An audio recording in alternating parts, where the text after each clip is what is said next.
एक छोटे से शहर में आदित्य नाम का एक युवक रहता था। वह पढ़ाई में ठीक ठाक था, लेकिन उसमें एक बहुत बड़ी कमी थी। वह हर जरूरी काम को टालता रहता था। जब भी उसके माता पिता उसे पढ़ने के लिए कहते, वह हंसकर बोलता, अभी बहुत समय है, कल से पढ़ाई शुरू करूंगा। ऐसे ही कहते कहते 3 साल बीत गए और स्कूल के रिजल्ट में आदित्य फेल हो गया। घरवालों ने उसे समझाया, बेटा, समय की कदर करना सीखो। जो समय आज चला गया, वह फिर कभी लौटकर नहीं आता। लेकिन आदित्य को कोई फर्क नहीं पड़ा। वह शहर पढ़ाई करने गया, पर उसकी आदतें नहीं बदलीं। दिन भर मोबाइल पर रील्स देखता और समय बर्बाद करता। उस शहर में एक बुजुर्ग व्यक्ति रहते थे, जिन्हें लोग ज्ञान बाबा कहते थे। वे शांत स्वभाव के और जीवन के अनुभवों से भरपूर थे। एक दिन आदित्य ने उनसे मिलने का फैसला किया।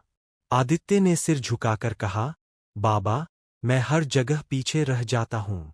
मेरे दोस्त मुझसे आगे निकल जाते हैं। कृपया मेरी मदद कीजिए। बाबा मुस्कुराए और बोले, बेटा, तुम्हारी समस्या यह नहीं कि तुम काबिल नहीं हो, बल्कि यह है कि तुम समय की कीमत नहीं समझते। मैं तुम्हें एक कहानी सुनाता हूँ। उन्होंने कहा, एक राजा था, जो न्यायप्रिय और दयालु था। एक दिन वह जंगल में एक गरीब आदमी से मिला। राजा ने पूछा, क्या तुम कुछ करना नहीं चाहते? गरीब बोला, कोशिश की, पर किस्मत साथ नहीं देती। राजा ने कहा, आज सूर्योदय से सूर्यास्त तक अगर तुम मेरे महल पहुंच जाओ और जितना सोना ले जा सको, वह सब तुम्हारा होगा। गरीब आदमी बहुत खुश हुआ। घर जाकर पत्नी को बताया। पत्नी ने कहा, जल्दी जाओ, कहीं देर न हो जाए। लेकिन वह बोला, पहले खाना खा लूं, बहुत भूख लगी है। वह आराम से खाना खाता रहा और देर हो गई। जब वह महल पहुंचा, तब तक दरवाजे बंद हो चुके थे। अवसर उसके हाथ से निकल चुका था।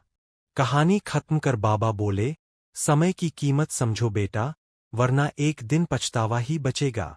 यह सुनकर आदित्य को गहरा एहसास हुआ। उसने तुरंत अपनी दिनचर्या बदली। सुबह जल्दी उठने लगा, रोज कई घंटे पढ़ाई करने लगा और रात में रिवीजन करता। कुछ ही महीनों में उसका आत्मविश्वास बढ़ गया और पढ़ाई में भी सुधार आ गया। धीरे धीरे वही आदित्य, जो पहले समय बर्बाद करता था, सफलता की राह पर चल पड़ा। सीख, समय सबसे कीमती धन है।